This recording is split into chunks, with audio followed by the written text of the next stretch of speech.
The perfect time doesn't exist. Don't you guys get this? If you want to start something, the hardest part is starting. The second hardest part is continuously pushing forward every day, even when you're seeing no signs of progress. That's the hardest. Those are the two hardest parts, because when you're winning, it's easy. Like, it's fucking easy. When I finally dropped those 50 pounds, when I finally dropped those 20 pounds in 20 days, learning how to do, because I had to lose the 50 pounds first. I had to learn my body. Then I was like, okay, let's test myself and see how good I am at this and how much knowledge I actually have. And boom, lost 20 pounds in 20 days. The hardest part of anything is being new. If you want, and it includes women, dog. Like, what the fuck do people not get? When you understand that starting and staying consistent are the two hardest fucking parts. At the end of the fucking day, this shit's not supposed to be easy. We have a lot of time in this life. We have a lot of time. People say life is short. Life's not fucking short. Life seems short. 2020 vision, in the grand scheme of things, life seems short. We have a lot of time.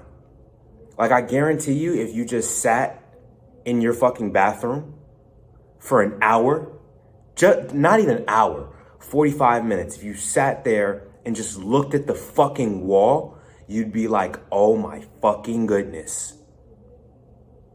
It's a long time. Like, we have a long time. We have a lot of time in this life. But the kicker is we have no fucking time to waste. We have no time to waste.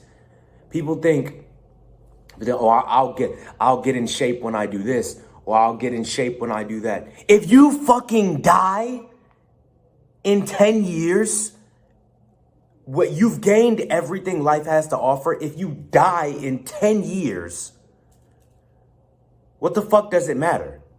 Because you spent you spent a year or 2 or 3 or 5 or even 8 trying to achieve what you want to achieve. Now, what do you have, 2 years? You have 2 years left? Your health is number one. Your health is number one because it's going to allow you to enjoy the life you've created. Who gives a fuck if you fucking die in a few months or a few years after you've built this shit? What does it fucking matter? And then if you're married, if you got kids, like, you're gonna sacrifice your health and the time that they have with you? Really? You're fucking selfish. Like that's selfish as shit. For me, I believe that positivity is the way. I believe that health is the way. At the end of the day, I created, and I'm still creating who I wanted to be. I always wanted to be fucking lean as fuck.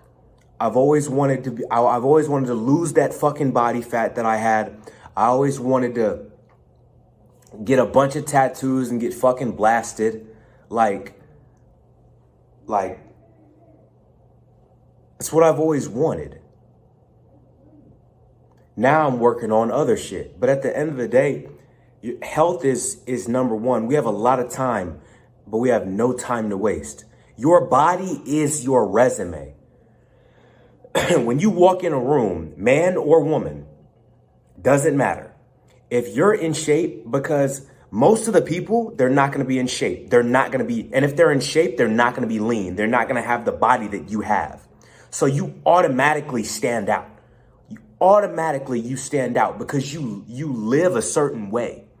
You live a certain lifestyle. And nobody can take that from you. Nobody can, no, you can't buy a great physique. And even with women who get their body done, if they want to get their body done, cool. But do you have the fucking habits to keep the body that you've just gotten done? Do you know about your macronutrients, your fats, proteins, carbs? Do you know, are you on a proper plan? Because what the fuck does it matter if you go get your body done and then you turn it into shit again? What does it matter? What does it fucking matter? And don't get it fucked up. All of these lifts you're doing, all the cardio you're doing, all the work you're putting in, it adds up. It's the law of compensation. However much you do or however little you do, you will be compensated for it. It's one of the karmatic laws of the universe. This shit adds up.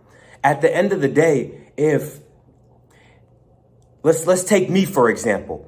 If I'm doing fucking pull-ups, lat pull downs, bench press, abs, legs, fucking dips, whatever the fuck.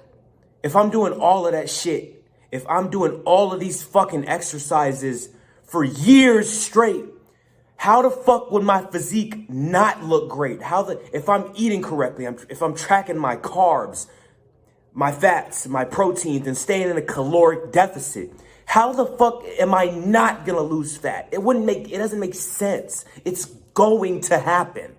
It's going to happen. Like there is no fucking if. If you're doing the work and you continue to go, it will happen. It will happen. We will be the biggest fucking channel on YouTube. We're going to be the biggest channel on YouTube. Our message is positivity. And guess what? When we come back to these core videos, you'll see that my message has always stayed the same. It's always to empower you. It's always to help you. You can listen to this shit in your car while you're going. You can listen to me while you're fucking driving to fucking work. You can listen to me in the fucking gym. You can listen to me with your family. You can impart these lessons, these habits, this knowledge on your children. That's why we will be the best. Because we're already the best. We just don't have the results. We don't have the followers right now. We don't have the engagement right now for us to claim it. But guess what? I already know we're going to have the biggest, best channel on YouTube. We're going to build the best fucking community of solid, hardworking, go get it type of motherfuckers. Because it's who we are. It's who we are. Stay consistent. We fucking got this. And I'm going to keep showing up for you guys every fucking day. Let's fucking win.